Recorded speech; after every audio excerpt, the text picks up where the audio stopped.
देवेंद्रजींनी एक महत्वाचं वाक्य त्यावेळेस महत्वाची प्रतिक्रिया दिली होती.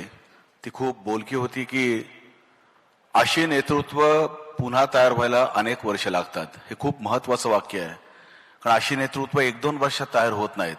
मूळ स्वभाव, त्यातून अनेक प्रसंगांना सामोरं जात असताना घडत जाणारे व्यक्तिमत्व आणि तो एक आदरयुक्त दरारा आज महाराष्ट्रामध्ये खरंच आपण गमावून बसलोय. सो देवेंद्रजींनी सांगितलेलं खूप महत्वाचं वाक्य की अशी नेतृत्व तयार व्हायला बरीच वर्ष लागतात. त्यांचा स्नेह खूप जवळचा त्यांच्याबरोबरचा होता. म्हणून मी देवेंद्रजींना विनंती करतो की त्यांनी आपल्या सहवेदना या ठिकाणी व्यक्त कराव्यात.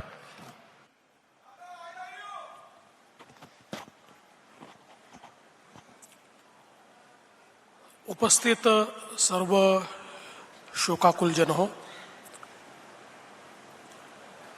पराधीन आहे जगती पुत्र मानवाचा, या ओळीची प्रचिती अशा प्रकारच्या घटनांमधनं आणि आजच्या कार्यक्रमामधनं देखील आपल्या सर्वांना येते. आपल्यापैकी कोणीच कधीही कल्पना केली नव्हती की अशी अचानक अजितदादांना श्रद्धांजली देण्याची वेळ ही आपल्यावर येईल. पण दुर्दैवाने आज ती वेळ आपल्यावर आली आहे आणि आज विविध क्षेत्रातल्या लोकांनी अजितदादांच्या बद्दल आपल्या भावना, आपल्या संवेदना, आपले अनुभव या ठिकाणी मांडले देखील आहेत. खरं तर एखादं राज्य ज्यावेळी घडतं त्यावेळी कोणी एक व्यक्ती ते राज्य घडवत नसतो. वेगवेगळ्या वेळी वेगवेगळ्या प्रकारची नेतृत्व त्या राज्याच्या जडणघडणीमध्ये आपलं योगदान देत असतात, आपला ठसा उमटवत असतात. मी हे दाव्याने सांगू शकेन की या महाराष्ट्राच्या जडणघडणीमध्ये इतिहास ज्या नेत्यांचा उल्लेख करेल त्यातलं एक प्रमुख नाव हे निश्चितपणे अजितदादांचं असेल.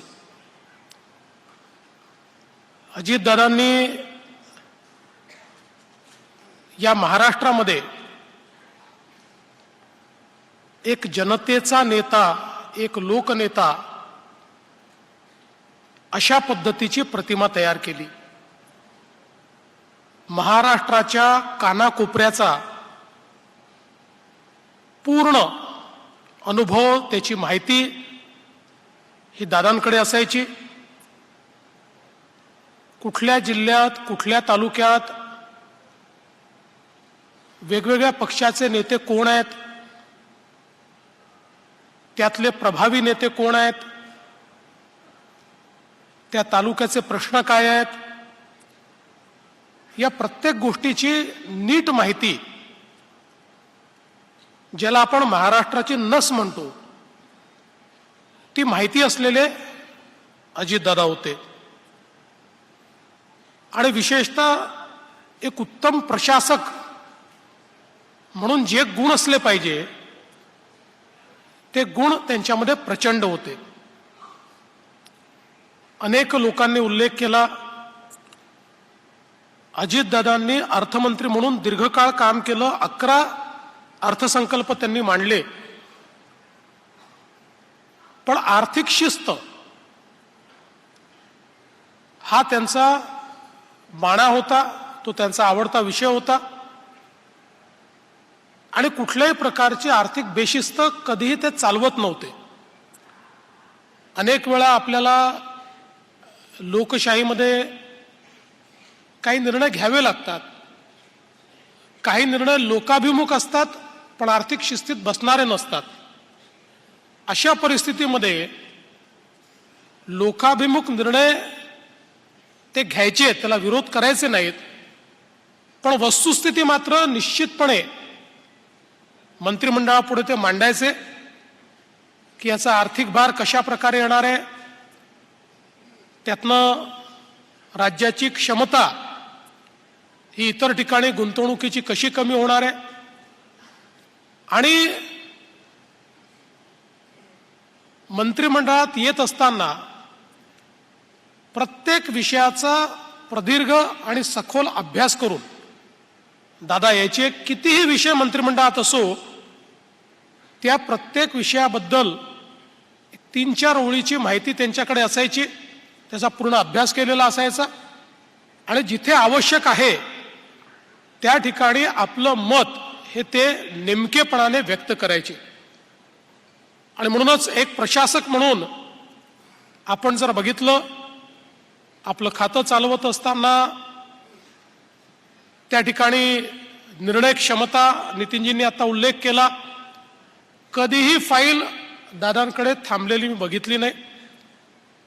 निर्णय क्षमता प्रचंड होती, त्यामुळे तात्काळ निर्णय ते घ्यायचे आणि वेगवेगळ्या पद्धतीनं या ठिकाणी प्रशासन उत्तम प्रकारे चाललं पाहिजे याकरता अधिकाऱ्यांवरही एक जरब ही दादांची असायची. वेळेवर बैठक होणार, त्या बैठकीमध्ये नेमकेपणाने कधी अघळपघळ अशा प्रकारची दादांची बैठक नाही. जो विषय त्या विषयावर दादा बोलणार आणि त्या क्षणी निर्णय करणार. आणि अधिकाऱ्यांनी जर दुसरी बाजू सांगितली आणि ती पटली तर त्यावेळी त्या बैठकीत असलेल्या आमदारांनाही तुमची बाजू योग्य नाही आहे, ती राज्याच्या हिताची नाही आहे, हे सांगण्याची हिंमत असलेले अजितदादा आम्ही सगळ्यांनी बघितले.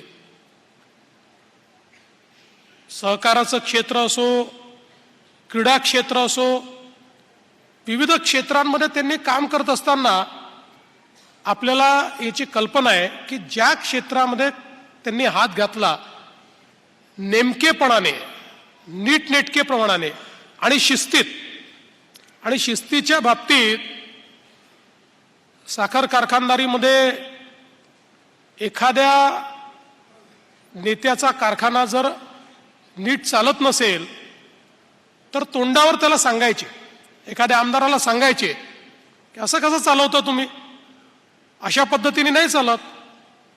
त्यामुळे प्रत्येक क्षेत्रामध्ये त्यांची शिस्त होती. म्हणून त्यांनी ज्या ज्या गोष्टी हातामध्ये घेतल्या त्या शिस्तीत आणि उत्तमपणे चालवण्याचा, टापटीपपणे चालवण्याचा त्यांचा नेहमी प्रयत्न असायचा.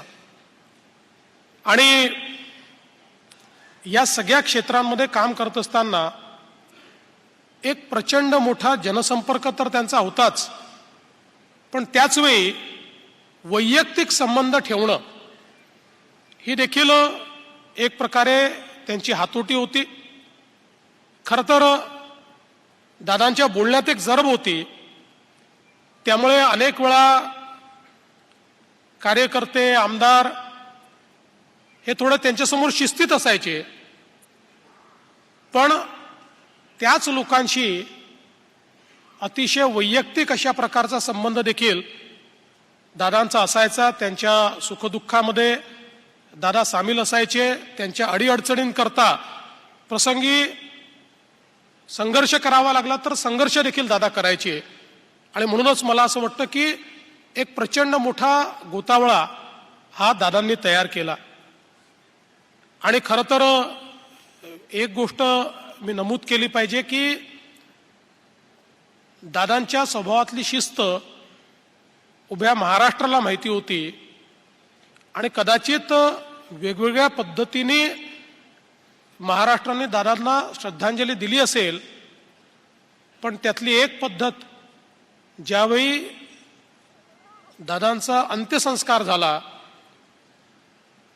लाखो लोक त्या ठिकाणी हजर होते, प्रचंड मोठा जनसमुदाय होता, पण त्यातल्या प्रत्येकाने दादांना आवडते तशी शिस्त पाळली आणि अतिशय शिस्तीमध्ये लोकांनी त्या अंत्यसंस्कारात देखील भाग घेतला. मी तर असं म्हणेन की त्यांनी आपल्या परीनं दादांना दिलेली ती एक श्रद्धांजलीच होती. वैयक्तिक मी गेले काही वर्ष विशेषतः 2013 नंतर दादांची माझी खूप जवळची मैत्री झाली. त्याच्या आधी ओळख खूप होती, त्यांच्याबद्दल आदर होता, त्यांना माझ्याबद्दल होता. विरोधी पक्षात असताना मी अनेक वेळा कठोर टीका देखील त्यांच्यावर केली, पण आमच्या संबंधात कधी दुरावा आला नाही. किंबहुना दादा नेहमी मला चांगलंच वागवायचे. मी कधी त्यांच्याकडे हक्काने जायचो. पण 2013 नंतर अतिशय आम्ही जवळ आलो, आमची मैत्री झाली. दादांचा स्वभाव हा मला जवळून बघायला मिळाला आणि त्यातनं निश्चितपणे मी हे सांगू शकतो की एकदा निर्णय घेतला तर मग मागे पुढे पाहायचं नाही. जी किंमत असेल ती किंमत मोजायची, अशा पद्धतीचा दादांचा स्वभाव होता. आणि मी माझ्या स्वानुभवातून अतिशय जवळून अनुभवलेलं आहे. आमची अनेक वेळा गप्पा व्हायच्या, अनेक वेळा चर्चा व्हायच्या.